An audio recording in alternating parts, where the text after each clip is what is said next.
This is John with John's Workshop. Welcome to another episode on the 2008 Mercedes-Benz GL550.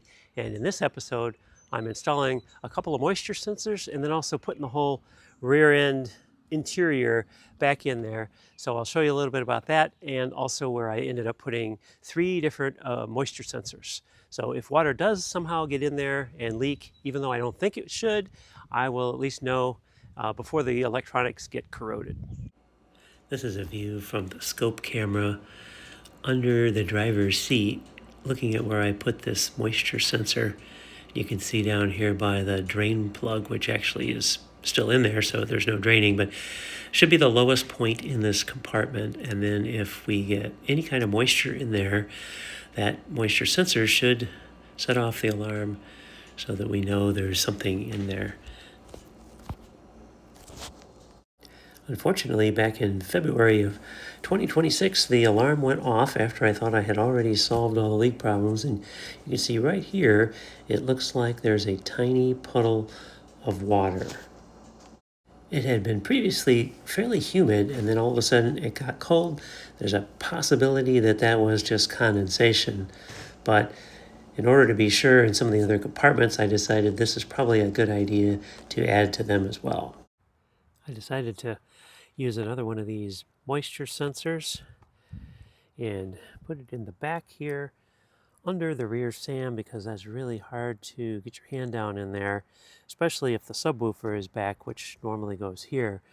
So this way I can get this sensor here underneath there and just make sure that white stuff isn't getting moist. So here's where that little moisture sensor is going, kind of on that white stuff.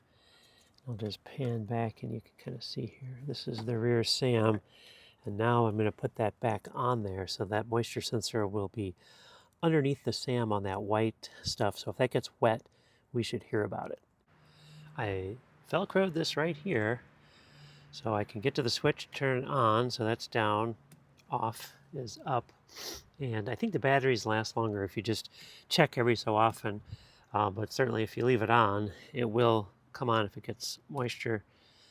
So now I should be able to, once I put all this panel back, I should be able to open the little door and check on this thing. I'm going to just leave it on right now for the first bit of time, but then the wire goes down in there underneath the SAM, so I don't have to keep sticking my hand down in there and trying to figure out if I've got any leaks. So I'm excited to see how this works, and hopefully I don't hear it. So here's the rear SAM bolted down, and you can see the wire routing here for the little moisture sensor coming up like this. And then next I'm going to put on this little cover, which really I guess just keeps dust out, and then the subwoofer goes back in. There's the dust cover back on with its little hold down pin right here, and next we put the subwoofer back in. The subwoofer is held in with 3 points of mounting, so this right here, which is going to end up here. And then we've got this one in the front, which is ending up here. And both of those use this interesting kind of a nut with a washer kind of attached to a thing.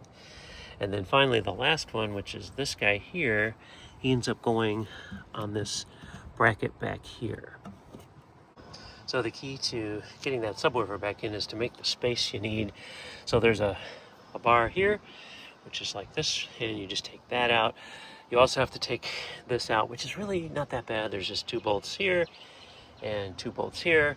And then there's also that little cover that covers this gap, so you never see kind of the backside of these seats here. But once you get that stuff out, then it's pretty straightforward to get the subwoofer back in here. So here it is back in. You do have to pull these little plastic things off, so you kind of push this back just to get yourself space, but it's really easy. Once you get that stuff off, it's super easy to get this back in. Once the subwoofer's in, then you can put this piece in here and then start putting the rest of it back together. So you see how tight the clearance is here. I mean, it's just, there's no room to get this out if you have this bar in here. So the bar comes out, makes this much easier. And you can also see it's hard to tell if, unless there's a ton of water down there, you really can't get your hand in there to feel, so that's why I'm relying on this guy here to tell me if there's any moisture in there.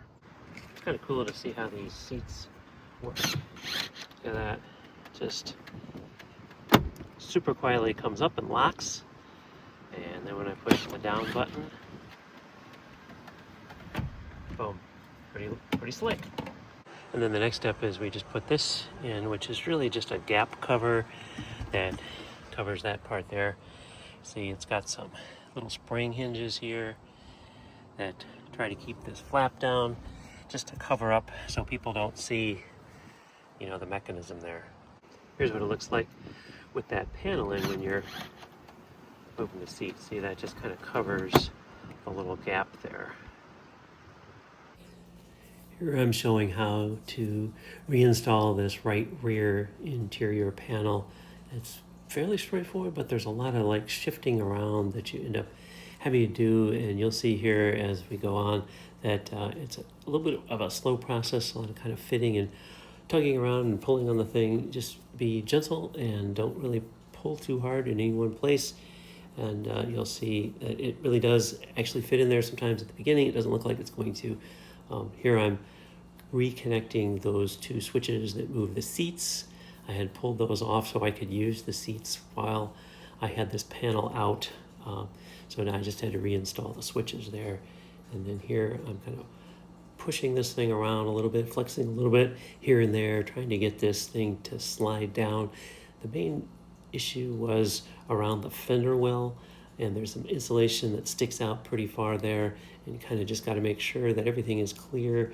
There's no forcing, it's just kind of going back and forth and making sure things are out of the way, the seatbelts are out of the way, and you can see there's a lot of back and forth, but finally it does kind of settle in, and once it gets dropped down, then you can start to put all the screws and bolts in there. And once you get it in, you've got to reinstall the rubber piece that goes all the way around the window. Finally, this panel is back in place after pretty much being out of the car the whole time I've had it while I'm diagnosing leaks. I did have to reposition my little leak detector here onto the side of the subwoofer just so this panel would fit, but it's actually finally back in the car, and the thing in here looks pretty much the way they're supposed to look. Got to put my AC vents back in up there, but otherwise the car is coming back together nicely. And just to be sure I didn't have water in another compartment, this is a sensor I added to the compartment in front of the driver's seat that has the airmatic control module. I'll show you where the alarm units themselves are located for the front. So we've got one for the compartment right about here, which has the airmatic control module in it, and then this one, which goes down below the driver's seat, which had those 5 modules that were originally full of water. So we've got these 2 alarm units in the front, and then of course the one in the back to check to see that anything gets near the rear SAM, that we'll know about that too. So for now, the leak problem has been resolved in the GL550. I'm going to be monitoring those sensors, make sure that nothing goes off. Probably check back in with you in a future episode here, probably later this year after we get some heavy rains, and we'll see how it goes. And then I've also got another episode coming up where we talk about how much money and time actually went into getting this vehicle back on the road. See you in a future episode. Thanks for watching.